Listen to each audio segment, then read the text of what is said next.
Oke, selamat sore. Assalamualaikum warahmatullahi wabarakatuh. Ketemu lagi dengan saya Eka Susanto di channel YouTube Rahayu Sapi Batam atau Rahayu Integrated Farming. Untuk sore hari ini kita akan mereview, membahas konten yang berjudul pemilihan sapi potong untuk kebutuhan daging segar menjelang Lebaran Idul Fitri tahun 2022.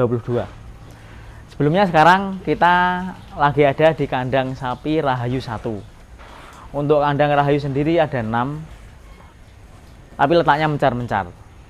Yang 1, 2 ada di sekitar sini, yang 3, 4, 5 ada di agak belakang, yang kandang nomor 6 ada di kebun barilang sana. Sekarang diisi sapi kurban. Oke, untuk konten mengenai kandang, sejarah, review kandang, kapasitas kandang nanti akan ada judul tersendiri. Jadi untuk hari ini, untuk sore ini kita fokus membahas sapi potong untuk kebutuhan daging segar saja. Untuk kebutuhan daging segar selama puasa dan Idul Fitri itu kebutuhannya 10 kali lipat jika dibandingkan dengan hari-hari biasa. Sebenarnya di Batam ini konsumsi daging segar hanya sekitar 10% dari total kebutuhan. Yang 90% yaitu daging beku atau daging frozen atau daging impor dari luar. Tapi untuk Idul Fitri memang kebutuhan atau pembelanjaan konsumen memang dimanapun, nggak hanya di Batam, memang meningkat ya. Jadi peningkatan tersebut wajar saja, nggak hanya terjadi di kandang saya, tapi juga di jagal-jagal di seluruh Indonesia, khususnya di Batam. Sekarang saya atau kami akan mereview tentang sapi-sapi yang akan dipotong, yang setiap hari kita potong dan akan dipotong dalam beberapa malam ke depan. Berhubung ini momennya pas H-5 Lebaran, makanya kita review. Mari.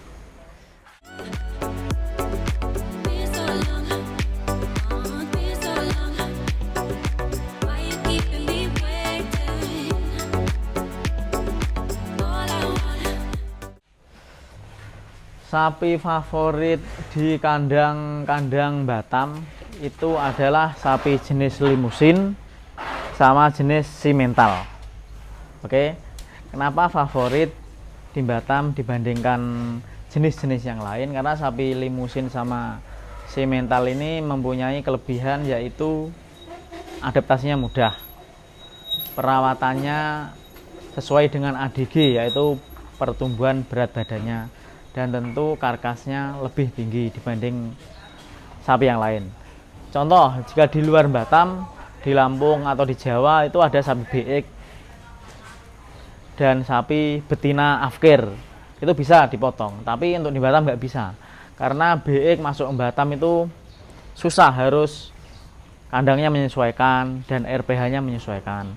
Untuk sapi betina Afkir juga susah, karena karantinanya melewati laut, ini sangat ribet sekali. Jadi favorit peternak di Batam untuk dipotong yaitu sapi limusin. Sapi limusin sama simental ini hampir sama, cuma warnanya aja sama posturnya aja yang sedikit berbeda. Kalau limusin itu didominasi merah pekat, kalau simental itu ada putih-putihnya. Limusin bodinya agak padat, simental bodinya agak tinggi. Oke. Tapi di kandang kami selain sapi limusin sama simental, ada juga monggo kita lihat sapi jenis cross.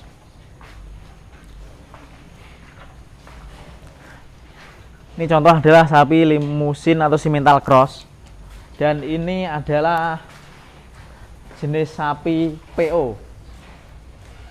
Oke, jadi untuk jenis sapi simental limusin cross itu tetap kita potong dan PO ini juga tetap kita potong, tapi kualitasnya tetap masih menang limusin.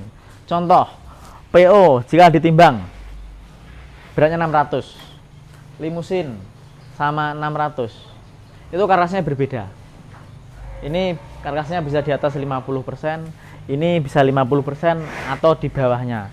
Dan sapi jenis PO ini lemaknya banyak, terus perutnya agak besar, terus dagingnya itu cenderung lembek, jadi ditimbang itu tidak